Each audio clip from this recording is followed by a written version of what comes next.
পিছন থেকে গাউসে পাক ডাক দিয়ে বলতেছেন, ও বাবারা, তোমরা কি নিয়ে তকরাতকরি করতেছো?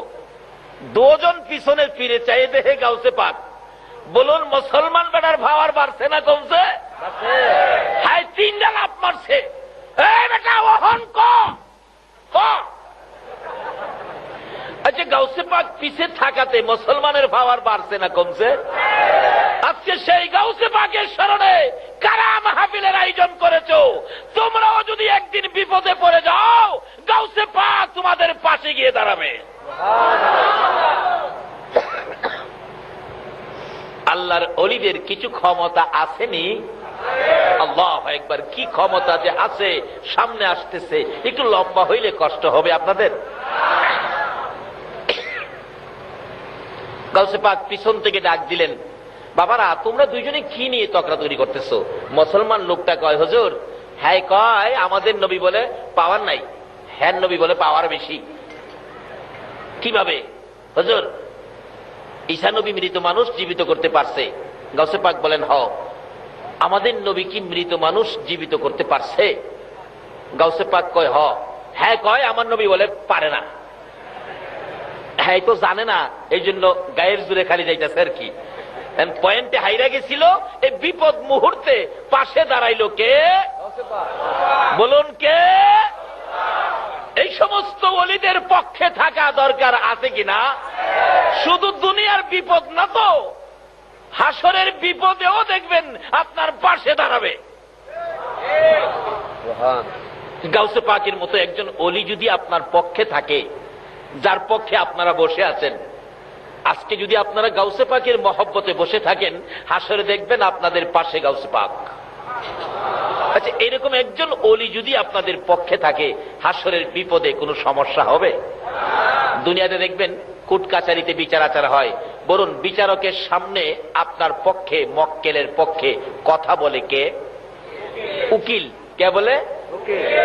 এই কোর্ট কাচারিতে, আদালতে, বিচারের কোর্টে কথা বললে উকিল। উকিলরা কিভাবে মক্কেল বাঁচাবে এমন কিছু আইন বই পড়ে পড়ে পয়েন্ট শিখছে না? তারা এই পয়েন্টের বলে মক্কেল বাঁচাইয়া দেয়। দুনিয়ার আইন বই পড়ে উকিলরা যেমন কোর্ট কাছারির থেকে মক্কেল বাঁচাইয়া দেয়, আল্লাহর ওলিরা আল্লাহর ভালোবাসার আইন বই পড়েছে, হাসরের ময়দানে তারাও আপনাদের মতো মক্কেলকে বাঁচাইয়া পার করে দিবে। কিভাবে পার করবে? আল্লাহর কোর্টের মক্কেল হব আমরা, উকিল হবে গাউসে পাক, খাজা বাবা। জোরে জোরে বলুন সুবহান। ওই রকম আল্লাহর ওলিরা হবে উকিল, বিচারক হবেন আল্লাহ। যদি ওই রকম উকিল, ভালো উকিলের পক্ষে থাকেন, কি হইতে পারে বাস্তবে আসুন। আমাদের এলাকার এক ঘটনা, এখন তো যেই যুগে পড়ছি আমরা, ভালোবাসার যুগ। এক সুন্দরী মেয়ে, বড়লোকের মেয়ে, গরিবের ছেলে, বড়লোকের মেয়ে, গরিবের ছেলে, একটা খুব সুন্দর, লেখাপড়ায় ভালো, তার সাথে ভালোবাসা সম্পর্ক হয়ে ওই বড়লোকের মেয়েটা 50,000 টাকা সহ ছেলেকে নিয়ে কলেজ থেকে উদাও। এই ঘটনা বাংলাদেশে হয় না? হইলে বালা। উদাও নাই, পত্রিকায় লেখে ইমুকের ছেলে, ইমুকের মেয়ে উইরা গেছে। কিন্তু মেয়ের বাবা ছিল বড় শক্তিশালী, কেস করলেন, নারী অপহরণ কেস, অনেক টাকা দিলেন। কিছুদিনের মধ্যে তার মেয়েকে উদ্ধার করে নিয়ে আসলেন, কোর্টে নিয়ে গেলেন, মেয়েকে বুঝাইলেন, তুই বলবি তোকে জোর করে নিয়ে গেছে। এখন কেস করে দিলেন, জোর করে নিয়ে গেছে। এমন চাপা চাপছে কেস, পুলিশ খালি ছেলেকে খুঁজে বাড়িতে যায়, তার মা বাবাকে টর্চারিং করতেছে, তোমার ছেলেকে বের করে দাও, না হয় তোমাদের বিচার হবে। মা বাবা কান্দে কান্দে, ফকিন্নির পোলা, তুই কেন গেলি এই কাজ করতে? আরেক বুদ্ধিমান ব্যক্তি বলতেছেন, ছেলের মা বাবাকে এত পেরেশান না হইয়া আপনারা আরেকটা কাউন্টার কেস করেন। Counter case. উকিলের কাছে গেছে, উকিল সাহেব আমি এই বিপদে আছি, এই বিপদের কি কোনো পথ পাওয়া যাবে উদ্ধার হওয়ার জন্য? উকিল বলে, এত আইন বই পড়ছি, এটা কোনো ব্যাপার হইল? কেস করেন, কাউন্টার কেস, ছেলেকে নিয়ে আসেন। ছেলে তো বয়ে বাড়িতে আসে না, আমার ছেলে সুগায়া একবারে কাঠের মতো হয়ে গেছে, ভয় পায়, খায় না, ঘুমায় না, না জানি পুলিশে ধরে নিয়ে যায়। নিয়ে আসেন। রাত্রে একদিন গভীর রাত্রে উকিলের বাড়ি নিচে, উকিল কই বেটা চিন্তা করিস না, এই যে দেখ আইন বই ভর্তি, এই আইন বই, এত আইন বই পড়ছি, তোর কিসের বিপদ, আমি বিপদ থেকে তোরে বাঁচাইয়া দিব, যা চিন্তা করিস না, কিন্তু শর্ত হইল আমি যা কমু তা শুনবি। কেস করে দিলেন। যেদিন কোর্টে হাজির হবে, ওই মেয়ের সাথে অপরাধী ছেলে কোর্টে হাজির হবে, তো উকিল বললেন কোর্টে তোরে যাই জিগাইব, উকিলের পরামর্শ, তোরে যাই জিজ্ঞেস করবে তুই খালি চুপ করে তাকায় থাকবি, কোনো কথা তুই বলবি না, তাকায় থাকবি, মক্কেল যে মক্কেলের মতোই থাকবি। কোর্টে উঠলো, বাদী বিবাদী হাজির হাজির। মেয়ের পক্ষের উকিল বলতেছেন, মাননীয় বিচারপতি অনুমতি দেন কথা বলি। বলেন। উকিলের মুখ তো বুঝি নেই কিভাবে শুরু হয়েছে। এই যদি হয় স্যার সামাজিক আচার আচরণ, যুবকেরা মেয়েদেরকে ধরে নিয়ে যাবে জোর করে ঘর থেকে, সংসার, এই সমাজ, এই দেশ কেমনে চলবে? মাননীয় আদালত, আপনারও তো মেয়ে আছে, কি হবে দেশ, কোথেকে যাচ্ছে? উকিলের মুখ একেবারে সাবান দিয়ে খইসা দইয়া ইস্তারি গিরে ফেলাইছে। অবশেষে ম্যাজিস্ট্রেট বলতেছেন, উকিল সাহেব থামেন, আমি দুইটা প্রশ্ন করি। এই ছেলে, এই মেয়েটাকে তুমি যখন জোর করে ধরে নিয়ে যাও তখন রাত্র কয়টা বাজে? তার উকিলের পরামর্শ কি ছিল? চুপ করে থাকা, কথা বলিস না। চেয়েছি ম্যাজিস্ট্রেটের পাই, আরে বাবা রাত্র তখন কয়টা বাজে? উকিল খালি টনটন আওয়াজ করে, মানে কথা কইস না, যা কইছি তা শুনিস। বাবারে, বালা ওলির পিছনে গিয়া মক্কেল হয়ে যান, যা করে ওলিই করবো। আল্লাহু আকবার বলো। আজকে দুনিয়ার কোর্টে যদি মক্কেলকে পয়েন্টের খাতায় মক্কেল বানায়া উকিল কই কথা কইস না, যা বলতে হয় আমি ওই বলবো।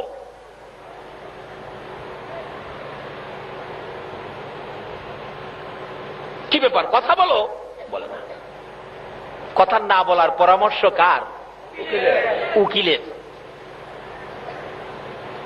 যখন তুমি মেয়েটাকে জোর করে নিয়ে যাও, তোমার সাথে কতজন লোক ছিল?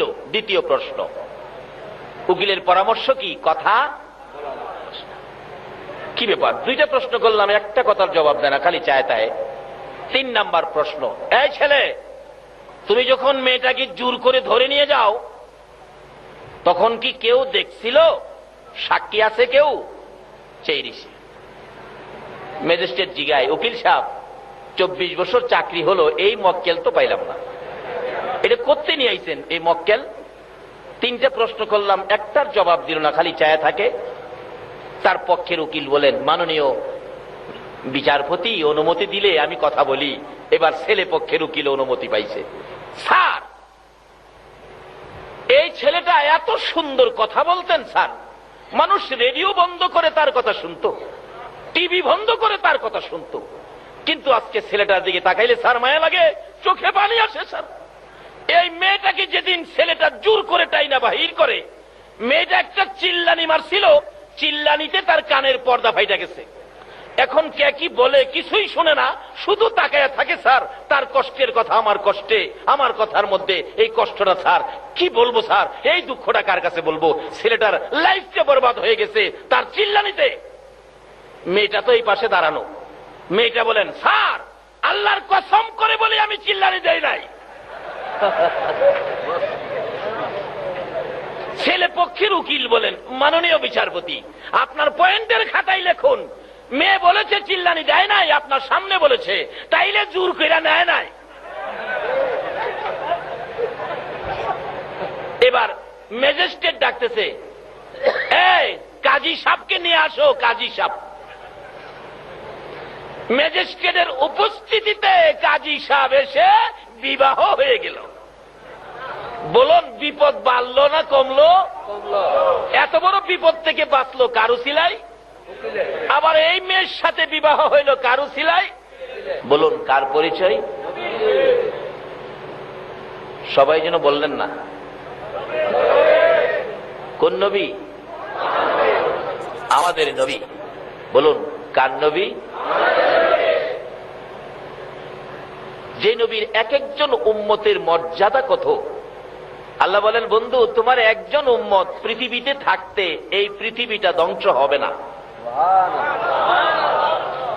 তোমার একজন উম্মত হাসরের জমিনে থাকতে আমি আল্লাহ জান্নাতের দরজা বন্ধ করব না।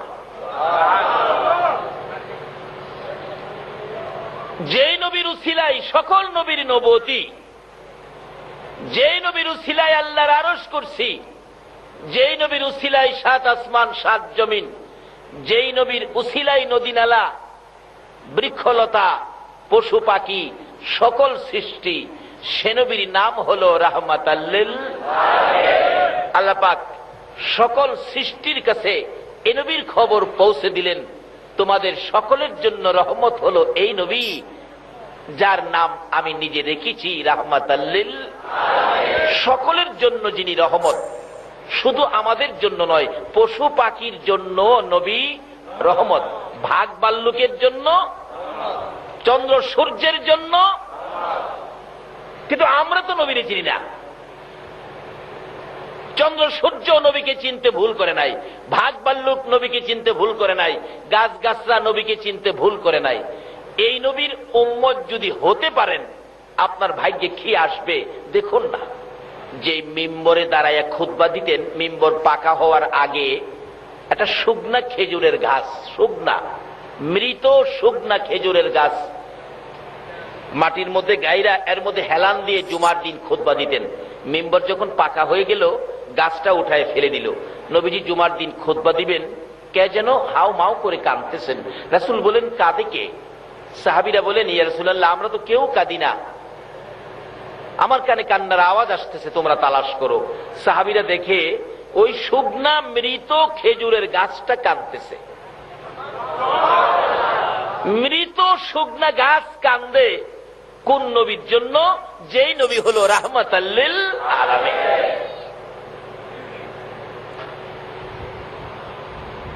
আজকে সেই নবীর উম্মত বিশ্বজুড়ে বিপদের মধ্যে। বিপদে থাকার একটাই কারণ, আমরা নবীর পক্ষটাকে ছেড়ে দিয়েছি। নবী যেদিকে যাওয়ার কথা বলেছিল আমরা সেদিকে যাই না। মৃত গাছ কাঁদতেছে, নবীজির সামনে দিলেন, যার নাম উস্তুনে হান্নানা। রাসূল বলেন, ও উস্তুনে হান্নানা, মৃত শুকনা খেজুরের ঘাস, তুমি এইভাবে কাঁদতেছো, তুমি তো মৃত, তুমি এইভাবে কাঁদো কিভাবে? খেজুরের গাছ, মৃত গাছ জবাব দেন, হুজুর আমি মৃত ঠিক, কিন্তু আমার একটা ব্যথা আছে। কি ব্যথা? আমি এতদিন রাহমাতাল লিল আলামিন নবীর পিঠ মুবারকের সাথে লেগে থাকতাম, আজকে আমি নবীর থেকে দূরে সরে গেলাম। নবীর থেকে দূরে যাওয়ার ব্যথাই বেদনা সহ্য করতে না পেরে আমি এতিমের মতো কাঁদতেছি। রাসূল বলেন, তুমি তো মৃত, তুমি তো জীবিত না, তুমি কান্দো কিভাবে? সাহাবীরা আর সহ্য হয়ে গেলেন, হুজুর মৃত ঘাস আপনার ব্যথায় কান্দে, আমরা জীবিত হয়ে কি করলাম?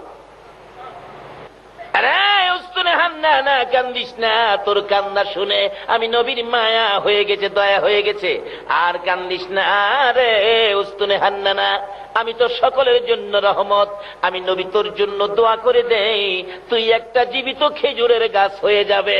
বলুন, আমাদের নবী দোয়া করলে মৃত গাছ জীবিত হইতে পারেনি? একবার একজন খ্রিস্টান আরেকজন মুসলমান, দুইজন একসাথে যাচ্ছে হাইটা। খ্রিস্টান লোক বলতেছেন মুসলমানকে, দেখো মুসলমান বেটা, আমাদের যে নবী ছিল ঈসা নবী, কত ক্ষমতাবান ছিল, মরা মানুষ জীবিত করে ফেলছে কুম বিইজনিল্লাহ বলে। আমাদের মুসলমান লোকটা বলতেছে, না, তোমাদের নবী ঈসা নবীর চাইতে কোটি কোটি গুণ পাওয়ার বেশি ছিল আমাদের নবীর, কারণ আমাদের নবী হলো সকল নবীর সেরা নবী, শ্রেষ্ঠ নবী, যার উসিলায় সকল নবীর নবুয়তি, যার উসিলায় কুল কায়নাত। খ্রিস্টান বেটা খুব জ্ঞানী ছিলেন, হ্যাঁ প্রশ্ন করে বসলেন আমাদের মুসলমানকে, শোনো, তোমাদের নবী কি মৃত মানুষ জীবিত করতে পারছে? তখন এই মুসলমান বেটা হ্যাঁ জানে না, জীবনে ওয়াজ শুনতেও যায় নাই। বাবারে, ওয়াজ শুনতে গেলেও মাঝে মাঝে পয়েন্ট পাওয়া যায়, এগুলি রাখলে বিপদে কামে লাগে। তো খ্রিস্টান খালি কয়, আরে বাবা, পাওয়ার যে বেশি, কিভাবে তোমাদের নবী মৃত মানুষ জীবিত করছে একটা পয়েন্ট দেখাও। হ্যাঁ জীবনে ওয়াজেও গেছে না, দেখাইবো কোত্থেকে? কিন্তু দুইজনে ধাক্কাধাক্কি করে যাইতেছে রাস্তায়, কথা কাটাকাটি করে একেবারে শেষ পর্যায়ে চলে গেছে। খ্রিস্টান লোকটার কাছে আমাদের নবীর উম্মত মুসলমান স্বীকার করবে আমাদের নবী মৃত মানুষ জীবিত করতে পারে না, এই কথাটা স্বীকার করবে। এমন সময় আজকে যার স্মরণে মাহফিল, গাউসে পাক ওই দুই ব্যক্তির পিছনে হাজির। হাসরের দিন আমার আল্লাহ যেদিন বিচারক হবেন, আল্লাহু আকবার বলুন, আমরা যেদিন ওই কুটের মক্কেল হব গো, আল্লাহর ওলিরা হবে উকিল। গাউসে পাক আমাদের পক্ষ থেকে দাঁড়াইয়া বলবেন, ও আমার মক্কেলেরা, ও আমার মুরিদারা, ও আমার ভক্তবৃন্দরা, তোরা কথা বলিস না, যা বলতে হয় আমি আব্দুল কাদির বলবো, তোমরা কথা কইও না। জিগাইব, নামাজ পড়ছিলি খালি চায় থাকবেন, রোজা রাখছিলি চায় থাকবেন, ওয়াজ শুনছিলি চায় থাকবেন। অনেকক্ষণ প্রশ্ন করার পর গাউসে পাক দাঁড়ায়া বলবেন, মাননীয় আদালত, এরা মক্কেল সরল সোজা মানুষ, শেষ যুগের মানুষ, আখিরি যুগের মানুষ, ফিতনা ফাসাদের যুগের মানুষ, তোমাকে ভালো করে ইবাদত করার জন্য সুযোগ নিতে পারে নাই, তোমাকে ভালো করে চেনার জন্য পথ খুঁজে পায় নাই। শুধুমাত্র আমি গাউসে পাকের ভক্ত ছিল, তোমার নবীকে ভালোবাসা দিয়েছিল গো, যার উসিলায় এত কিছু বানাইলা, এই নবীর ভালোবাসার খাতিরে আমি আব্দুল কাদির অনুরোধ করলাম, এই মানুষগুলোকে তুমি মাফ করে দাও। আল্লাহ বলবেন, ফেরেশতারা রে, আমার বন্ধুর ভালোবাসার দোহাই দিল রে, আমার বন্ধুর ভালোবাসার কারণে গাউসে পাকের অনুরোধে আমি আল্লাহ মাফ করে দিলাম। দুনিয়ায় যদি একটা অ্যাডভোকেট আইন বই পড়ে এই কোর্টের এত বড় বিপদ থেকে মাফ করাইয়া ওই কোঠের মধ্যে কাজী ডাক দিয়া বিবাহ পড়াইয়া দিতে পারে, আমার আল্লাহ হাসরের দিন বলবেন, ও গাউসে পাক তোমরা থাকো উপস্থিত, এই এক একজনের জন্য জান্নাত থেকে 70 জন করে হুর নিয়ে আসো, আমি আল্লাহ উপস্থিতিতে তাদের সাথে বিবাহ পড়াইয়া দেব। জোরে বলুন সুবহানাল্লাহ। কিভাবে গেলে এই সুযোগ পাবেন, এই রাস্তাগুলো খুঁজে বের করা আমাদের দরকার আসেনি? বলতেছিলাম, এরকম একজন ওলি কারো পক্ষে থাকলে, গাউসে পাকের মতো একজন ওলি পক্ষে থাকলে কোনো সমস্যা হবে না। তাই বলতেছিলাম, দুই বেচারা, একজন খ্রিস্টান আরেকজন মুসলমান, দুইজন ধাক্কাধাক্কি করতেছে। খ্রিস্টান বলে আমাদের ঈসা নবীর পাওয়ার বেশি, মৃত মানুষ জীবিত করতে পারে। মুসলমান লোকটা বলে আমার নবীও পারে। কিভাবে পারে দেখাও, কিন্তু সেই পয়েন্ট জানে না। এমনি সময় গাউসে পাক পিছনে, তোমরা কি নিয়ে ধাক্কাধাক্কি করছো? পিছনে চাইয়া দেখে গাউসে পাক খ্রিস্টান বেটার কথা বন্ধ হয়ে গেছে, গেট বাল্ব বন্ধ। মুসলমান বেটা লাফায়, অহন কও কও। গাউসে পাক জিগায়, কি ব্যাপার, কি? অহন খ্রিস্টান লোকটা কথা না বলে তো পারে না, যেহেতু গাউসে পাক শুনলেন, হুজুর আমি বলছিলাম কি, আমাদের নবী ঈসা নবী তো মৃত মানুষ জীবিত করতে পারতো, আপনার নবী কি মৃত মানুষ জীবিত করতে পারতো? গাউসে পাক বলতেছেন, শোনো, আমাদের নবী মৃত মানুষ জীবিত করতে পারতো কিভাবে শোনো। একদিন তোমাদের 200 খ্রিস্টান, গাউসে পাক ওয়াজ করতেছেন ওই খ্রিস্টান লোকের সামনে, তোমাদের 200 খ্রিস্টান নবীজির কাছে যাইতেছিল মুসলমান হওয়ার জন্য। রাস্তার মধ্যে আবু জাহেলের সাথে দেখা। কোন জাহেল? চিনছেন তো কোন জাহেল? আচ্ছা, 200 লোক যদি আমরা নবীর পক্ষে যাই, আবু জাহেলের কাছে শান্তি লাগবো? হ্যাঁ, দেখে এত লোক কই যায়, নিশ্চয়ই বাতিজার কাছে যায়। বাবারা আপনারা দাঁড়ান, কই যাবেন? আমরা আখিরি নবীর কাছে যাইতেছি, কালিমা পড়ে মুসলমান হব। আবু জাহেলের তো সমস্ত শরীরে অশান্তি বিরাজ করতেছে, এত লোক বাতিজার পক্ষে চলে যাবে। আচ্ছা আপনারা দাঁড়ান, মুসলমান হয়ে যাবেন? তবে একটা কাজ করেন, বাতিজা সত্য নবী কিনা একটা প্রশ্ন করে বাতিজারে জিগায়ে দেখেন, যদি প্রশ্নের জবাব দিতে পারে তাহলে আপনারা বাতিজার পক্ষে যাইন, না হয় বাতিজার পক্ষে যাইন না। তো ওই খ্রিস্টানরা কয়, চাচা আপনি মুরব্বী মানুষ, দেখা যায় প্রশ্নের খবর ভালো জানেন, তাইলে আপনিই আমরা সাথে লন। এই ওয়াজ গাউসে পাক করতেছে ওই দুই লোকের সামনে, আপনি আমরা সাথে লন।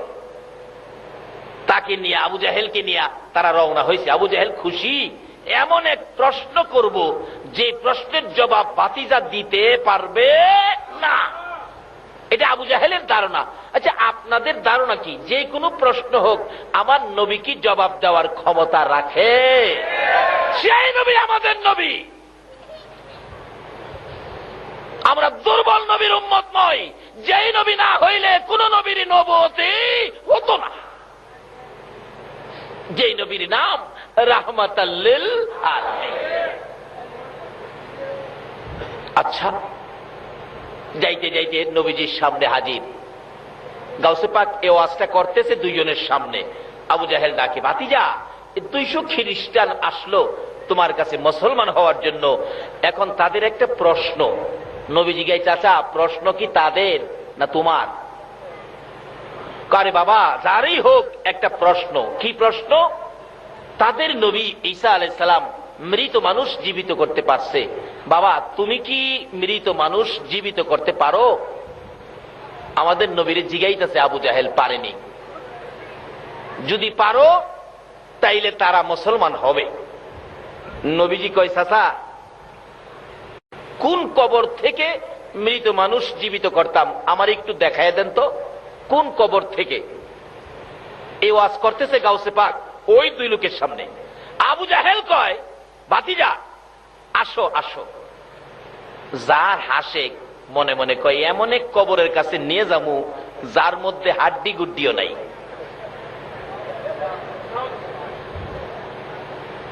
একেবারে মুসা নবীর আমলের এক কবর। কই মুসা নবী? মুসা নবীর আমলের এক কবরস্থানের পাশে গিয়া বলতেছে, ভাতিজা এই কবরটা থেকে মৃত মানুষ জীবিত করো। আচ্ছা, আবু জাহেলের ধারণা হাড্ডিও নাই, কোত্থেকে হবে? আচ্ছা, আপনাদের ধারণা কি? না থাকুক হাড্ডি, আমাদের নবী ডাক দিলে মানুষ কি আসবে? আমাদের নবী আঙ্গুল ইশারা করলে আকাশের চাঁদ জানি কি হয়?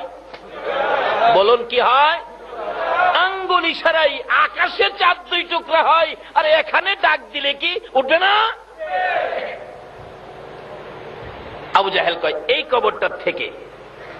আমার নবী কবরের পাশে দাঁড়ায় বলতেছেন, এই কবরে তোমরা কে? এই কবরে কে আছো? উঠো তো, উঠো। নবী ডাক দিতে দেরি ওই মুসা নবীর আমলের যে ব্যক্তি এখানে শায়িত ছিলেন, বিরাট বড় এক ব্যক্তি, কালা ছাই হয়ে গেছে, আস্তে আস্তে উঠতেছে, বড় বড় চোখ। দেখে কমর পর্যন্ত বাহির হলে হাতের মধ্যে 2টা আগুনের করতাল, দাও দাও করতেছে আগুনগুলো। আমার নবী তো দয়ার নবী, ওই মুসা নবীর উম্মতকে দেখে বলতেছেন, বাবা তোমার এত কষ্ট কি ব্যাপার? ওই লোকটা জবাব দেন, আল্লাহর নবী গো, আমার কপাল ভালো, আমার ভাগ্য ভালো, আপনার সাক্ষাৎ আমি পেয়েছি। হুজুর আমার বুঝি ভাগ্য খুলে গেছে গো, রাহমাতাল লিল আলামিনের দেখা পেয়েছি। হুজুর আমি অপরাধী, দুনিয়ার জমিনে করতাল বাজায়া গান গাইতাম, দুনিয়ার জমিনে এই করতাল বাজাইয়া গান গাওয়ার অপরাধে গো কবরে আসার পর আমাকে আগুনের করতাল হাতে লাগাইয়া দিল। এই আগুনের তাপে আমার সারাটা দেহ পড়তে পড়তে কয়লার মতো ছাই ছাই হয়ে গেছি। হুজুর আর মানে না, ধৈর্য আর কুলায় না। আমার নবী বলেন, বাবারে তোমার কষ্ট দেখে আমার বড় মায়া হয়ে গেছে। আমাদের নবী হইল গো মায়ার নবী। এ তো মায়ার নবী রে। আবু জাহেল জীবনে কত কষ্ট দিয়েছে গো। আমার নবীরে এমন এক পর্যায়ে নিয়ে গেছিল, একবার গর্ত করে আবু জাহেল চাইছিল গর্তের মধ্যে ফালাইয়া আমার নবীরে জীবনের বিদায় করে দিবে। নাউজুবিল্লাহ বলো। জীবনে যত সুযোগ কষ্টের জন্য ছিল সকল সুযোগগুলো আবু জাহেল আমার নবীর বেলায় কাজে লাগাইছে। আবু জাহেল একদিন গভীর রজনীতে আমার নবী আবু জাহেলের ঘরের দরজায় রাত্রে 12টার থেকে 12:30টার দিকে আবু জাহেলের ঘরের দরজায় দাঁড়ায়া ডাকতেছে, চাচা চাচা গো, ও চাচা দরজাটা খুলো। আবু জাহেল বলেন, এত রাত্রে এত সুন্দর করে চাচা কইয়া কে ডাকে রে? আমার কলিজা ঠান্ডা করে দিল। আবু জাহেল দরজাটা খুললেন, দরজা খুলে দেখে একটা পূর্ণিমার চাঁদ উদয় হইয়া রইছে। ভাতিজা তুমি এত রাত্রে কি ব্যথা লইয়া আমাকে ডাকলা? কোন দুঃখে আমার ঘরের দুয়ারে আসলা? আমার নবী দুইটা চোখের পানি জর্জর করে ছেড়ে ছেড়ে কান্দে, চাচা গো, আমার মা নাই গো, আমার বাবা নাই গো। আরবের লোকেরা, আরবের যুবকেরা, আরবের ছেলেরা আমারে কষ্ট দেয় গো চাচা। এই বুক ভর্তি ব্যথা লইয়া বিছানায় শুয়ে শুয়ে কান্দি, কার কাছে ব্যথাগুলো বলবো? নাই আমার মা গো, নাই আমার বাবা। চাচা একটা ব্যথা আপনার কাছে নিয়ে আসছি, আপনি যদি আমার ব্যথাটা শুনে আপনি যদি আমার পক্ষে আসেন গো, আমি নবী বড় খুশি হব গো। চাচা কি ব্যথা ভাতিজা বলো? চাচা আপনি যদি কালিমাটা পড়ে আমার পক্ষে আসেন, আমার আর কেউ গালি দিবে না, কেউ কষ্ট দিবে না, দুঃখ দিবে না। নিষ্ঠুর পাষাণ আবু জাহেল বলতেছে, তুমি দাঁড়াও, আমি আসতেছি। আমার নবী অপেক্ষায় আছেন, চাচা বুঝি আসবেন। নিষ্ঠুর পাষাণ আবু জাহেল ঘরের ভিতরে যাইয়া রে লাল রঙের একটা চাবুক বাহির করে হাতটা পিছনে রেখে আমার নবীর সামনে দাঁড়াইয়া আবারও প্রশ্ন করেন, ভাতিজা কেন আসছো আবার বলো? নবী বলেন, চাচা গো, আমার মা নাই গো, বাবা নাই গো, মনে বড় দুঃখ নিয়ে আসলাম। লোকেরা আমারে কষ্ট দেয়, গালি দেয়, ধাক্কা দেয়। তুমি যদি কালিমাটা পরে আমার পক্ষে আসো, আর বুঝি আমারে কেউ ধাক্কা দিবে না। এই কথা বলতে দেরি রে নিষ্ঠুর পাষাণ আবু জাহেল, যে নবীর চেহারায় জীবনে কোনোদিন মশা মাছি বসে নাই, ওই নবীর সুন্দর চেহারায় এত জোরে আঘাত শুরু করে দিল। এক একটা আঘাতে নবীজির চামড়া মুবারক ফাইটা সিটা সিটা রক্ত বাহির হইতেছে। ডান দিকের আঘাত হইলে বাম দিকে চাপায়া, বাম হাতে চাপায়া ধরে, ডান দিকে আঘাতে বাম হাতে ধরে, বাম দিকের আঘাতে ডান হাতে ধরে গো।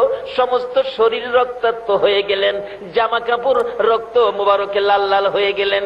অবশেষে আরো যখন মারতে চায়, আমার নবী কান্দে, চাচা আর মাইরু না গো, আমার মা নাই, নাই গো চাচা, আমার বাবা নাই। দুইটা হাত বাড়াইলে হাতের উপর আঘাত করতেছিল। মার খাইয়া এতিম নবী, উম্মতের দরদি নবী জমিনে চিত হয়ে পড়ে গেছে, কথাও কয় না, দুইটা চোখে নবী তাকিয়ে আছে। আবু জাহেল বলেন, ভাতিজা বলো আর কোনদিন আমার বাড়ির সামনে আসবানি, আমি তোমাকে জীবনের শিক্ষা দিয়ে দিলাম। ফেরেশতারা কান্দে, প্রভু গো, ফেরেশতারা ডাকে, হ্যাঁ প্রভু, তোমার বন্ধুকে এত মায়ের মারলো, তুমি একবার কিছু কইলা না। আমার আল্লাহ বলেন, ফেরেশতারা রে, আমি তাকিয়ে আছি, আমার বন্ধু নিয়ে একবার আমারে ডাক দেয়। আমার নবী এমন মায়ের খাইলেন, কিতাব লেখে বসতে পারে না, দাঁড়াইতেও পারে না, কিভাবে যাবে হুজরাই গো। কনি দিয়ে কর্নিং করে করে নবী হুজরার দিকে রওনা হলেন। কাছাকাছি যাওয়ার পর মা খাদিজাতুল কুবরা রাদিয়াল্লাহু তাআলা আনহা ডাকে, কই রে আমার প্রাণের রাসূল, কই এখনো আসতেছে না? দরজাটা খুলে দেখে একটা পূর্ণিমার চাঁদ যেন বালুর সাথে গড়াগড়ি করতেছে। দুই কদম দৌড়াইয়া সামনের দিকে যাইয়া খাদিজা ডাকতেছে, তুমি কে গো, বালুর সাথে গড়াগড়ি করো? আমার নবী ডাকে, খাদিজা রে, ও খাদিজা আয় রে, আমার সমস্ত শরীরের চামড়া পাঠাইয়া পালাইছে, ইয়ে তোমার আমারে মারছে রে খাদিজা, আমি নবী হাঁটতে পারি না, দাঁড়াইতে পারি না। আমার আল্লাহ বলেন, বন্ধু এই কালিমাটা লইয়া আবু জাহেলের বাড়ির সামনে যাইয়া এত মার খাইলা গো কালিমাটার জন্য, যাও, আমি নবী, আমি আল্লাহ তোমার সাথে কথা দিলাম গো বন্ধু, আমি আল্লাহ তোমার সাথে ওয়াদা দিলাম, এই কালিমা লইয়া যারা তোমাকে ভালোবাসা দিবে গো, আমি আল্লাহ 10টা পৃথিবীর সমান একটা জান্নাত দান করে দিব। জীবনটা ভরাই আবু জাহেল আমার নবীকে কষ্ট দিয়েছে।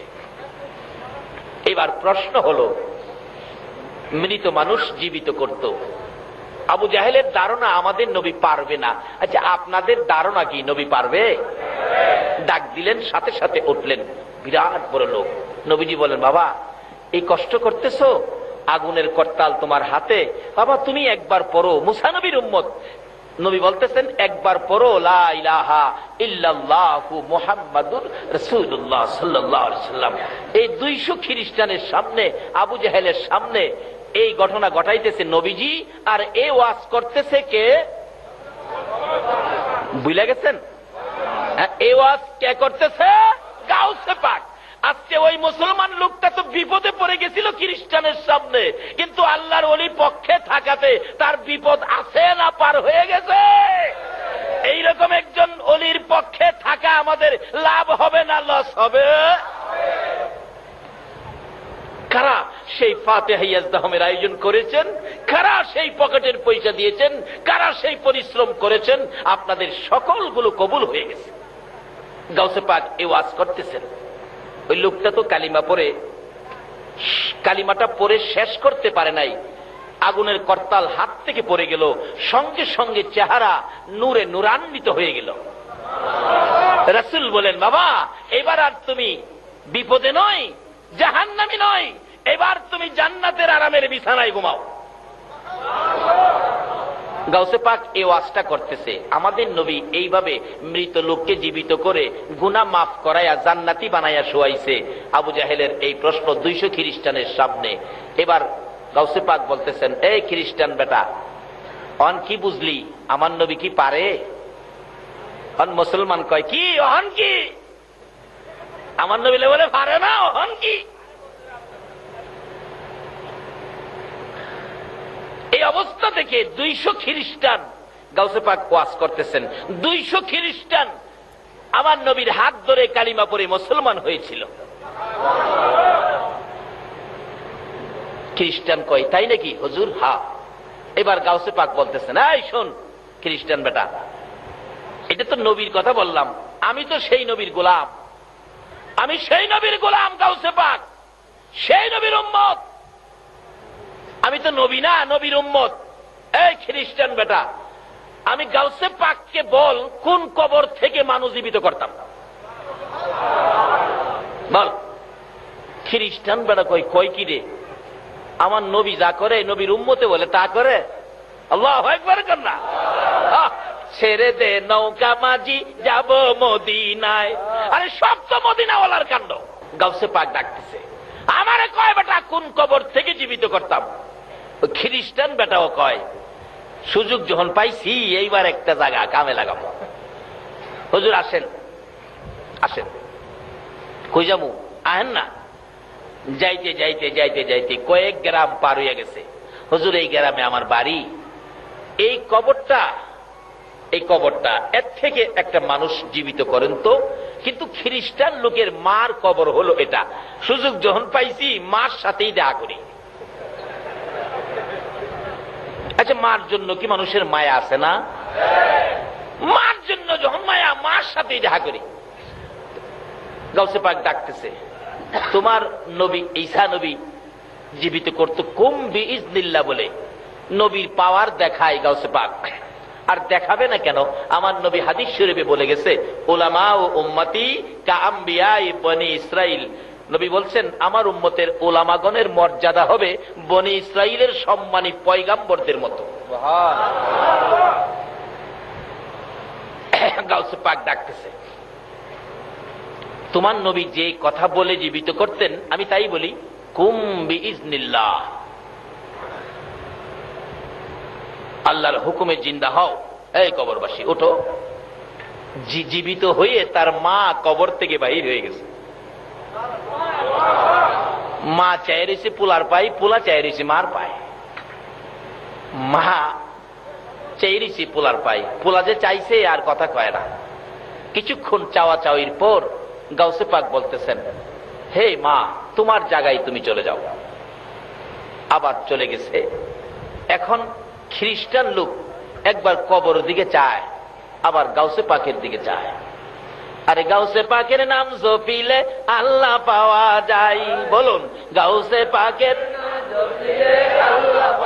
যাই পাগল কান্দিস না আর গাছ তলায়, কান্দিস না আর গাছ তলায়, গাউসে পাকের নাম জপিল পাওয়া যায়। হায়রে গাউসে পাকের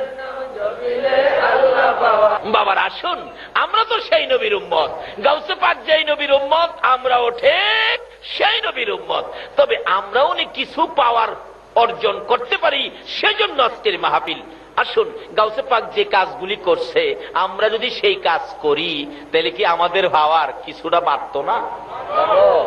গাউসে পাক কি করতেন, আমাদের কি করতে হবে? সামনে যাইতেছি, কষ্ট হইতেছে আপনাদের? তবে আগে চিনতে হবে নবীকে। যেই নবীর উম্মত হইলে গাউসে পাক হওয়া যায়। এটা ঈসা নবীর উম্মত নয়, মুসা নবীর উম্মত নয়, আদম নবীর উম্মত নয়। ওই নবীর উম্মত গাউসে পাক হইতে পারে যেই নবীর নাম হলো রাহমাতুল লিল আলামিন। ওই যে আমার আগের কথায় নবীজি বলতেছেন, উস্তুনে হান্নানা, কান্দিস না, আমি নবী তোর জন্য দোয়া করে দেই, তুই একটা জীবিত খেজুরের গাছ হয়ে যাবি। কথাটা খেয়াল আছে? উস্তুনে হান্নানা, মৃত শুকনা খেজুরের গাছ, ও খেজুরের গাছ তুই কান্দিস না, আমি রাসূল তোর জন্য দোয়া করে দিব, তুই একটা জীবিত খেজুরের গাছ হয়ে যাবি।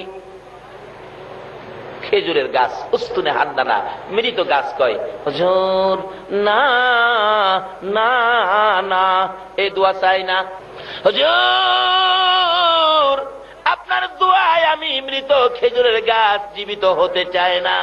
নবী বলেন, না না বলিস না, আমি নবী দোয়া করে দিলে কিয়ামত পর্যন্ত হায়াত পাবি। না না হুজুর, কিয়ামত পর্যন্ত হায়াত চাই না, এ গাছ হতে চাই না, না বলিস না। শোন, তোর মধ্যে 12 মাস খেজুর থাকবে, আমার নবীর দোয়ার মধ্যে বরকত আছে কিনা বলুন? কিন্তু যে নবীর দোয়াই এত বরকত, এই নবী 24টা ঘন্টাই উম্মতি উম্মতি বলে রাসূল কাঁদছে। এখনো সোনার মদিনার রওজা পাকে কানটা লাগাইয়া শুনেন, আমার নবী রওজা পাকে শুয়া শুয়া একটু ঘুমায় না, 24 ঘন্টাই নবী আপনার আমার জন্য কান্দে। যেই নবী উম্মতের জন্য এত কান্দে কান্দে গো, বলুন এই নবীর উম্মত হইতে পারলে চোখের পানির উসিলাই আল্লাহ আমাদেরকে মাফ করে দিতে পারবে কিনা? ডাকতেছে, হুজুর আমি বরকতের খেজুর হতে চাই না। নবীজি বলেন, না না করিস না, কিয়ামত পর্যন্ত তোর মধ্যে খেজুর থাকবে, এত বরকতের খেজুর হবে আমি নবীর দোয়ায়। সমস্ত পৃথিবীর উম্মতেরা তোর গাছের খেজুর নিয়ে খাবে, কিন্তু খায়া তাদের পেট ভরে যাবে, কিন্তু তোর খেজুর শেষ হবে না। আচ্ছা, নবীর দোয়ার মধ্যে এই কিসিমের বরকত আসেনি? এই জন্য তো নবী রাহমাতুল লিল আলামিন। বলতেছিলাম, উস্তুনে হান্নানা ডাকতেছে, হুজুর চাই না সেই দোয়া কিয়ামত পর্যন্ত হায়াত পাইয়া গো, সমস্ত পৃথিবীর মানুষকে খেজুর খাওয়ানোর জন্য। তাহলে তুমি কি দোয়া চাও, কি চাও বলো? উস্তুনে হান্নানা মৃত খেজুরের গাছ বলেন, ইয়া রাসূলুল্লাহ, আপনি নবী যেই জান্নাতে থাকবেন গো, যে জান্নাতের বিছানায় আপনি নবী ঘুমাইবেন গো, আমি উস্তুনে হান্নানা মৃত খেজুরের গাছ, সেই বিছানার পাশে একটা খেজুরের গাছ হইয়া আমি সব সময় আপনার নবীকে দেখতে চাই। রাহমাতুল লিল আলামিন নবীকে গাছ গাছরাই চিনে গো, উম্মত হইয়া নবী চিনলাম না। পশু পাখিরা চিনে, জঙ্গলার হরিণে চিনে। আল্লাহু আকবার বলো। যারা নবীকে চিনে, নবীর পক্ষ তারা ধরে, যারা নবীরে চিনে তারা নবীরে কিনে। যারা নবীরে চিনে তারা নবীরে, যে যা চিনে সেই তা কিনে। যারা গাউসে পাককে চিনেছে তারা ফাতিহা ইয়াজদাহম করেছে, যারা নবীকে চিনেছে ঈদে মিলাদুন নবী আয়োজন করেছে, যারা নবীরে চিনে নাই মিলাদুন নবীর আয়োজন। এই জাতের ব্যক্তি আছে না চিটাগাং? আছে আছে, তাই তো সহজ হয়ে গেল। নবীর চাচা আব্বাসের জীবনী খুললে পাবেন, নবীজি দুনিয়াতে আসছে, রাহমাতুল লিল আলামিন দুনিয়াতে আসছে, খবর পায়া নবীর আপন চাচা ছিলেন আব্বাস, কিন্তু সুযোগ পাইতেছে না, সময় পাইতেছে না, কিভাবে যাব। ভাতিজারে দেখার জন্য 3 দিন পরে রাত্রের বেলা সুযোগ করে 3 দিন পরে দেখতে গেছে ভাতিজাকে। রাত্রে নিরিবিলি যাইয়া দরজাটার কাছে দাঁড়াইয়া দেখে নবী যে ঘরে ছিলেন শিশু নবী, একটা পূর্ণিমার চাঁদ যেন ঘরের ভিতরে ঢুকে গেছে। আরে কি আশ্চর্য, জেনারেটর নাই, বিদ্যুৎ নাই, এত আলো কিসের? আব্বাস বলেন তাকাইয়া রইলাম ঘরের দরজার ফাঁকে দিয়ে, তাকাইয়া দেখি এ তো আকাশের চাঁদ না, এই দিয়ে আমার ভাতিজা। আব্বাস অনেকক্ষণ তাকাইয়া দেখে, লক্ষ্য করে দেখে যে দোলনাটার মধ্যে শিশু নবী শোয়া ছিলেন, মানুষ ছাড়াই দোলনাটা এইভাবে দুলতেছে, মানুষ নাই, দোলনা লড়ে। হাই আশ্চর্য, তাহলে তো আমার এই ভাতিজা সাধারণ কোনো মানুষ নয়। চিনা ফেলাইছে কিন্তু, সাধারণ মানুষ এই ভাতিজা হইতে পারে না। দেখি আরো কি কাণ্ড কারখানা ঘটে। আবার দেখে 3 দিনের শিশু নবী দোলনায় শুয়ে এই আঙ্গুল ইশারা করে আকাশের পূর্ণিমার চাঁদটাকে এভাবে আঙ্গুল দিয়ে ঘুরাইতেছে। সুবহানাল্লাহ, আসতে গেলেন? আব্বাস কয় হায় হায়, এই ভাতিজা সাধারণ মানুষ না, টার্গেট করছে এই ভাতিজার পক্ষে যাবে। সেই টার্গেটে বুঝি আপনারাও সে নবীর পক্ষে বসে আছেন। টার্গেট জীবনে কোনদিন ভাতিজার পক্ষে যাব, চিনালাইছি। যেদিন আব্বাস কালিমা পড়ে মুসলমান হয়েছিলেন, প্রথম প্রশ্ন করে, বাবা আমি তোমার পক্ষে আসার জন্য কোন দিন থেকে টার্গেট করেছি? কোন দিন? ছোটকালে তোমাকে দেখতে গিয়েছিলাম, 2টা কারখানা, কাণ্ড কারখানা দেখেছি। বাবা এই ঘটনাগুলো আমি জানতে চাই, ওদিন থেকে টার্গেট তোমার পক্ষে যাব। আজকে মনের কথাটা বলি। চাচা কি? বাবা গো, আমি তোমাকে 3 দিনের দিন রাত্রের বেলা দেখতে গিয়েছিলাম, যাইয়া দেখি যে দোলনাটার মধ্যে শোয়া ছিলা, মানুষ ছাড়াই দোলনাটা এইভাবে দুলতেছে। আমি জানতে চাই বাবা, মানুষ ছাড়া দোলনা কিভাবে ধুলে? আমার নবী চোখের পানি ছেড়ে দিলেন। চাচা গো, আমার দুঃখের কথা মনে করে দিয়েছেন। দুনিয়ার সাধারণ শিশুরা জন্মগ্রহণ করলে দোলনার মধ্যে শোয়াইয়া রাখে, মা দোলনা দুলাই, মা যদি কাছে না থাকে বাবা দোলনা দুলাই। চাচা আমাকে দোলনায় শোয়াইয়া মা দোলনায় ধাক্কা দিয়ে কোনো কাজের জন্য বাহিরে গেলে আমার দোলনাটা যখন আস্তে আস্তে থামতে শুরু করত, আমি নবী বাম দিকে তাকাইতাম, ডান দিকে তাকাইতাম, আমার বাবা কই, আমার দোলনা দুলাবে কে? এমনি সময় আমার আল্লাহ রহমতের ফেরেশতাকে নির্দেশ করতেন, ফেরেশতারা রে নাই রে, আমার নবীর বাবা নাই, আমার নবী এতিম, বাবা হারা হইয়া দোলনায় শুয়ে থাকবে, দোলনা থেমে যাবে, আমি আল্লাহ সহ্য করতে পারি না। যারে রহমতের ফেরেশতারা, তোরা যাইয়া আমার এতিম নবীর দোলনা দুলাইতে থাকো। চাচা রহমতের ফেরেশতারা দোলনা দুলাইছে? বলুন চট্টগ্রামের কারো দোলনা ফেরেশতারা দুলাইছে? কোন নবীর দোলনা ফেরেশতারা দুলাইতো? যেই নবী হলো রাহমাতাল লিল আলামিন। সেই নবীকে চিনানোর জন্য আমার আল্লাহ কত সিস্টেম করেছে। বাবারে আগে নবী চিনেন তারপরে নামাজে যান, আগে নবী চিনেন তারপরে টুপি লাগান, আগে নবী চিনেন তারপরে দাড়ি রাখেন, কাজ হবে। নবী চিনেন না, দাড়ির কোনো দাম আছে? আছে? নবী চিনেন না, টুপির কোনো দাম? নবী মানেন না, নামাজের কোনো মূল্য নাই। আগে নবী চিনেন, নামাজে যান। কত মজা! নবী চিনে যারা নামাজে গেছে, সাহাবীদের জীবনী খুলুন, যারা নবী চিনে নামাজে দাঁড়াইছে, আল্লাহু আকবার, নামাজ পড়তেছে নবী চিনে, ও নবী চিনে, নবীর মহব্বত নিয়ে নামাজে দাঁড়াইছে। উড়ন্ত পাখিগুলি এসে কাদের মধ্যে বসে, মাথার মধ্যে বসে, কোন কোন পাখি মাথায় বসে পায়খানা করে দিছে। এটা কি মানুষ না কোন গাছের খুঁটি? পাখিরা টের পায় না। কি নামাজ পড়ছে তারা! আর আমরা নামাজে দাঁড়াই, নবীর সাথে সম্পর্ক ভালো না, নামাজে দাঁড়াইছে, দেখবেন মশাই কামড় দিলে থাপ্পড় মাইরা চিল্লানি মারে, নামাজ পড়ার ডক নাই। নামাজও থাকেই কয় নামাজ পড়ার বলে ডক নাই। নবী চিনেছে যারা, তারা ছিল নামাজে খাড়া। আল্লাহু আকবার কর। আলী যুদ্ধের ময়দানে পায়ের মধ্যে তীর লেগে গেছে, হাড্ডি সেট করে এদিক দিয়ে তীর ভেরিয়ে গেছে, মাগো মাগো কইয়া কান্দে। নবীজির কাছে গেলেন, নবী গো, হযরতে আলীর পায়ে তীর লেগেছে, হাড্ডির ভিতরে তীর ঢুকে গেল, খোলা যায় না। আমার নবী বলেন, সাহাবীরা রে, আমার আলীকে নামাজে যাইতে দাও। হযরতে আলী বলেন, আমি 2 রাকাত নামাজের নিয়ত করে নামাজে দাঁড়াইলাম। ওই নবীর আশিক, নবীর পাগল আলী নামাজে দাঁড়ানোর পর একজন সাহাবী আলীর পায়ের সাথে পাও লাগাইয়া হাতে ভালো করে ধরে তীরের আগার মধ্যে 2 দাঁত দিয়ে কামড় দিয়ে ডাট করে ধরে টাইনা টাইনা হাড্ডির ভিতর থেকে তীর খুলে নিল। নামাজ শেষে জিজ্ঞেস করা হলো, আলী রে, তোর পায়ের তীর খুলেছি, বল কতটুকুন ব্যথা পেয়েছো? হযরতে আলী বলেন, আল্লাহর কসম করে বলি, এই নামাজের মধ্যে তীর খুলেছ, পিঁপড়া কামড়ের ব্যথাও আমি আলী পাই না। নবী চিনার পরে ইবাদতে যান, বুঝবেন ইবাদতে কত স্বাদ। বলতেছিলাম, আব্বাস বলেন, বাবা গো, আমি 2টা প্রশ্ন করলাম, একটার জবাব পাইলাম, রহমতের ফেরেশতারা তোমার দুলনা দুলাইতো। 2 নাম্বার প্রশ্ন, বাবা দেখেছি আকাশের চাঁদ আঙ্গুলের ইশারায় এইভাবে ঘুরাইছো, এই ব্যাপারটা তো বুঝতে পারলাম না। আমার নবী চোখের পানি ছেড়ে দিলেন, চাচা চাচা গো, শুনুন এই কারণটা কি হবে? কি হবে বাবা বলো? চাচা, দুনিয়ার সাধারণ শিশু জন্মগ্রহণ করলে বাবা আদর করে, মা মায়া করে, বাবা বাজার থেকে সন্তান খেলার জন্য ফুল কিনে আনে। শিশু বাচ্চারা যেই বিছানায় শুয়ে থাকে গো চাচা, ওই বাচ্চার চোখের উপর ফুলটা ঝুলাইয়া রাখে। বাচ্চাগুলো ঘরে কেউ যদি নাও থাকে, ফুলের দিকে তাকাইয়া বাচ্চা খেলে।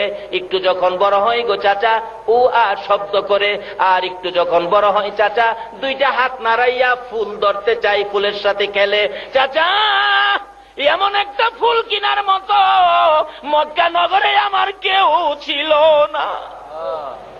আমি নবী খেলবো কার সাথে? ফুল কিনে দিবি কে? আমি এতিম হইয়া দুনিয়াতে আসছি, ফুল কিনার মতো কেউ ছিল না বিদায় আমার আল্লাহ আমি নবীর জন্য আকাশের পূর্ণিমার চাঁদ ফুল বানাইয়া আমি নবীর চোখের সামনে ঝুলাইয়া রাখতো। আল্লাহ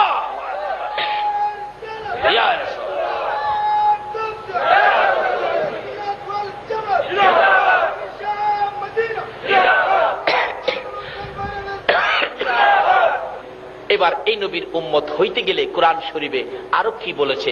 এই নবীর উম্মতের উদ্দেশ্যে রাহমাতাল লিল আলামিন নবীর উম্মতের জন্য আরো ঘোষণা আসছে কোরআন শরীফে, কুল্লু নাফসিন যায়িকাতুল মাউত, সকল প্রাণী একদিন মৃত্যুর কুলে ঢলে পড়তে হবে। বলুন, আমরা আখিরি নবীর উম্মত, আমাদের কি মৃত্যুর কুলে ঢলে পড়তে হবে? আমাদের কি মরতে হবে? আচ্ছা, মরার পরে কই যাবেন? কই যাবেন? হে দেশটার নাম কি? এটা কি মরার পরে আপনার মহরাত থেকে আনোয়ারা যাবেন? মরার পরে কোন দেশে যাবেন? আচ্ছা, কবরে যে যাবেন, কবরের রিপোর্ট নিছেন নি? কবরের অবস্থা কি? কবরে যে যাইবেন, কবরের খবর তো নিলেন না। নবীর উম্মত নবীরে জিগাই, নবী গো, কবরের খবর কি? নবী যদি বলে কবরের খবর, আপনারা মানতেন না? নবী বলছে, উম্মতেরা রে, এক একটা কবরের ভিতরে 99টা করে মারাত্মক বিষাক্তক সাপ দেওয়া হবে। রাসূল বলছেন, একটা সাপ যদি কবর থেকে মাথাটা বাহির করে একটু শ্বাস ফেলাইতো, এই সাপের শ্বাসটা এত কড়া অ্যাকশন, সমস্ত পৃথিবীর গাছ গাছরা পুড়ে ছাই ছাই হয়ে যাইত। এমন পুরাই পুরতো, কিয়ামত পর্যন্ত এই জমিনে আর গাছ চালাইতো না। আচ্ছা, নবীর কথা সত্য নেই? এই বিপদের গড় কবরটা আমাদের সামনে আসেনি, কিন্তু এই বিপদ থেকে বাঁচার জন্য আপনারা কি চান? ওমা খলাকতুল জিন্না ওয়াল ইনসা ইল্লা লিয়াবুদুন। আল্লাহ বলবেন, আরে আমি মানুষ আর জিন জাতিকে বানাইছি আমার ইবাদতের জন্য। আল্লাহ ইবাদত আমরা ইবাদতের জন্য বানাইছেন, লন ইবাদত করলে কি দিব জিগাই। আল্লাহ, আমরা ইবাদত করলে আপনি আমাদের কি দিবেন? তাও কইতেছে কোরআন শরীফে, ফাদখুলি ফি ইবাদি ওয়াদখুলি জান্নাতি। তোমরা আমার ইবাদতে ঢুকলে আমি তোমরা জান্নাতে ঢুকাবো। তোমরা আমার এই ইবাদত দিলে, আল্লাহ বলতেছেন, তোমরা আমার এই ইবাদত দিলে আমি তোমরা জান্নাত দেব। কত ভাগে ভাগ, কোন দলের কথা হইন্য ইবাদত করলে বেহেশত পাইবেন, ফায়সালা দিছে আমার আল্লাহ। ওমাই ইউতির রাসূল ফাকাদ আতাল্লাহ, তোমরা আমার নবীর কথাগুলি মাইনা কাজ করো, এই ইবাদতকারীকে আমি আল্লাহ জান্নাতে দিব। বলুন কার কথা মাইনা ইবাদত করতে হবে?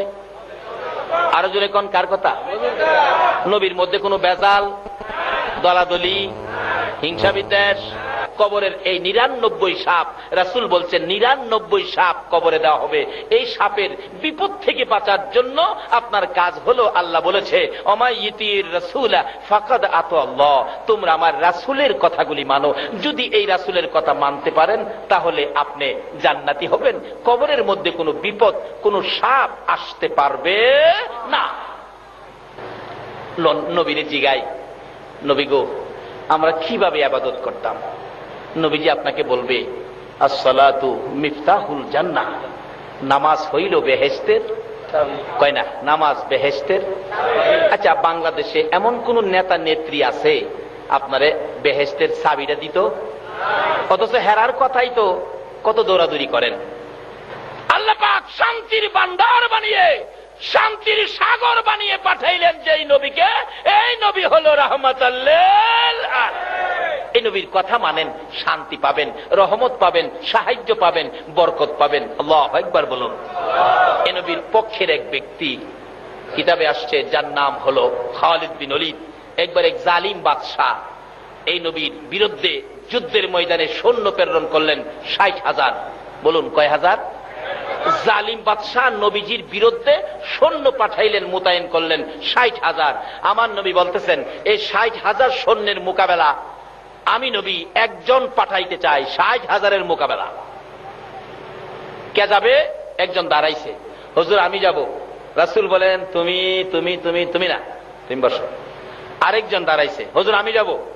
60,000-এর মোকাবেলায় যাইব একজন। রাসূল বলেন তুমি তুমি না, তুমি বসো। আরেকজন দাঁড়াইছে, যার নাম খালিদ বিন ওলীদ, তরবারিটা হাতে দাঁড়াইছে। ইয়া রাসূলুল্লাহ আমি যাব। রাসূল বলেন খালিদ ঠিক আছে।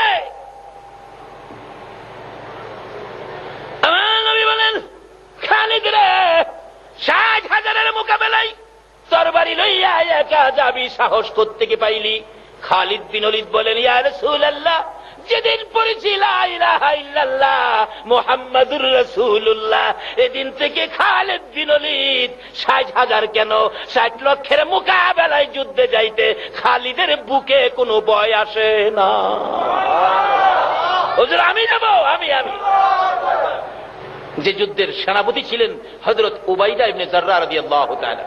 উবাইদা ইবনে জাররাহ বলে নবী গো, একবারে খালিদকে একা না দিয়ে 60,000 তো 1000 পিছে একজন, আর 59 জন দেন, মোট 60 জন দেন, 1000 পিছে একজন।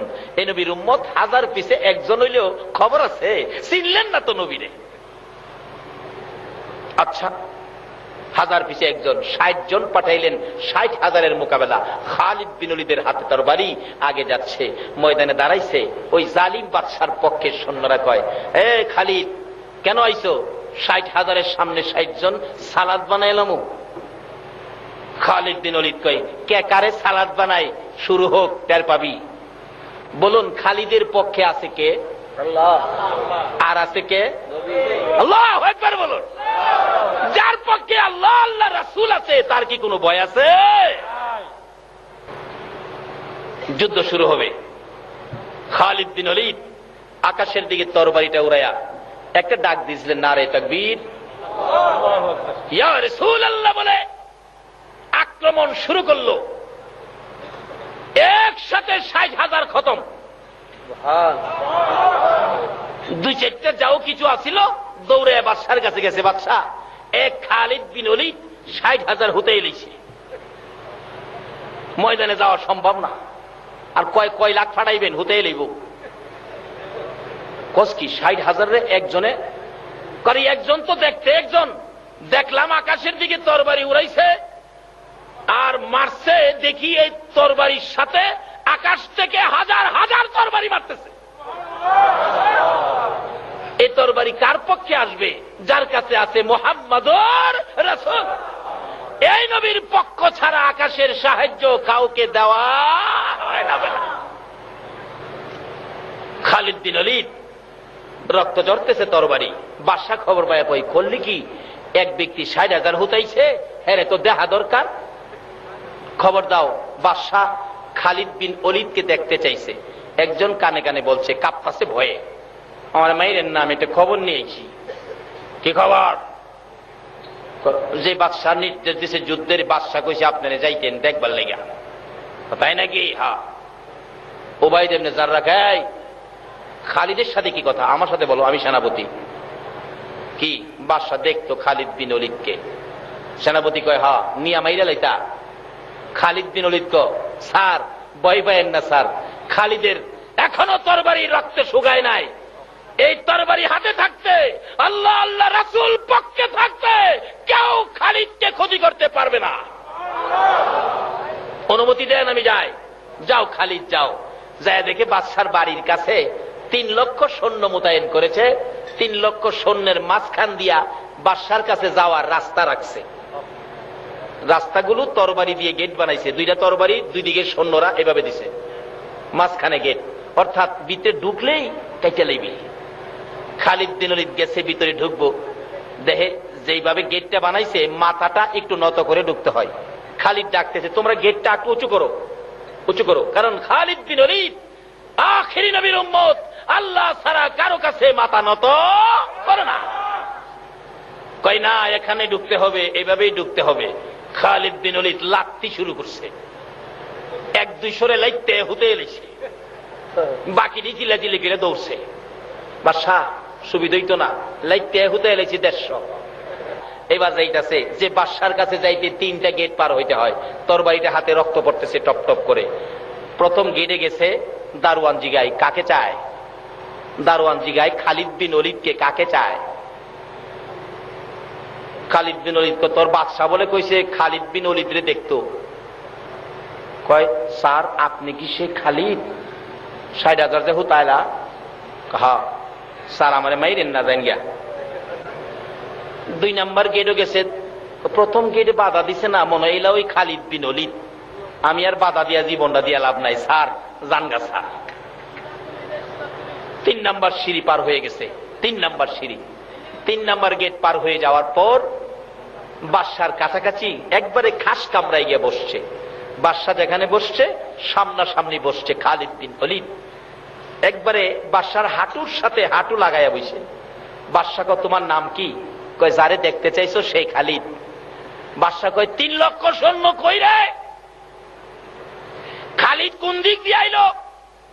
খালিদ বিন ওলীদ তরবারিটা এর গর্দানের মধ্যে নিয়ে লাগাইছে। 3 লক্ষ সৈন্য রে রাহস, তোরে শেষ করে এলাম। খালিদ, 3 লক্ষ সৈন্যের গেরাওয়ের মধ্যে তুমি আমার গর্দানে তরবারি ধরছো, তোমার কি একটু ভয় নাই? এখন নির্দেশ দিলে তোমাকে 3 লক্ষ টুকরা করে ফেলবে। খালিদ বিন ওলীদ বলেন, হে বাদশা, সেই ভয় খালিদ করে না। খালিদের সঙ্গে আছে আল্লাহ, আল্লাহর রাসূল। খালিদ বিন ওলীদ দুনিয়ার কাউকে ভয় করে না। তোর 3 লক্ষ সৈন্যকে ডাক দেওয়ার আগেই তোকে শেষ করে দিব। বাদশা কয়, খালিদ মারিস না, যে আল্লাহ যে রাসূল পক্ষে থাকলে 3 লক্ষ সৈন্যের ভয় থাকে না। আমাকে সে আল্লাহ, সে আল্লাহর রাসূলের পক্ষে আমারে কবুল করে দাও। আল্লাহুম্মা আমিন। রব্বানা যালামনা আনফুসানা ওয়া ইল্লাম তাগফির লানা ওয়া তারহামনা লানাকুনান্না মিনাল খাসিরিন। রব্বিরহামহুমা কামা রব্বায়ানি সগীরা। রব্বুল আলামিন জান্নাতের বাগানে বসে জান্নাতি মেহমান লইয়া আমি গুনাহগার তোমার শাহী দরবারে হাত বাড়াইছি। ছেলের নাম বাদশা, ওনার জন্য দোয়া করুন, বেশি অসুস্থ। মাবুদ, জানি না জীবনে আর কতদিন এইভাবে হাত বাড়াইতে পারবো। কবে জানি মৌতের চিঠি দিয়ে গো নিষ্ঠুর আজরাইল পাঠাইয়া দাও। কবে জানি এই 2টা হাত সাদা কাফনের ভিতরে ঢুকাইয়া দাও। ওই দিন আসার আগে তুমি যার প্রেমে সব বানাইছো আরশ কুরসি লৌহ কলম সাজাইছো, যার উপরে তুমি ফেরেশতাদেরকে নিয়ে দুরূদ ও সালাম প্রেরণ করো, ওই নবীর উপর দুরূদ ও সালাম মদিনা পাঠাইলাম গো আল্লাহ। আমাদের দুরূদ ও সালাম গুলো পাখির মতো উড়াইয়া উড়াইয়া দয়ার নবী মায়ার নবীর রওজা আতহারে পৌঁছাইয়া দাও। ইয়া আল্লাহ, দুরূদ ও সালাম উসিলা করে গাউসে পাকের ফাতিহা ইয়াজদাহুম উসিলা করে মিলাদুন নবী উসিলা করে আমরা যারা হাত বাড়াইছি আমাদের তামাম জিন্দিগির গুনাহগুলো ক্ষমা করে দাও। মাবুদ গো, দয়া করে শেফা করে নেক হায়াত বাড়াইয়া দাও। হসপিটালে যাইতে হবে এমন রোগ কাউকে দিও না গো আল্লাহ। হসপিটালে যাওয়ার মতো কোন রোগ যদি কারো থাকে গো, দয়ার নবীর উসিলাই, গাউসে পাকের উসিলাই, খাজা বাবার উসিলাই, ইয়া আল্লাহ ওই রোগ থেকে তুমি মাফ করে দাও গো আল্লাহ। ইয়া আল্লাহ, আমাদের মধ্যে যারা ব্যবসা করে ব্যবসায়ীন বিহক লা ইলাহা ইল্লাল্লাহু মুহাম্মাদুর রাসূলুল্লাহ। আসসালামু আলাইকুম ওয়া রাহমাতুল্লাহ।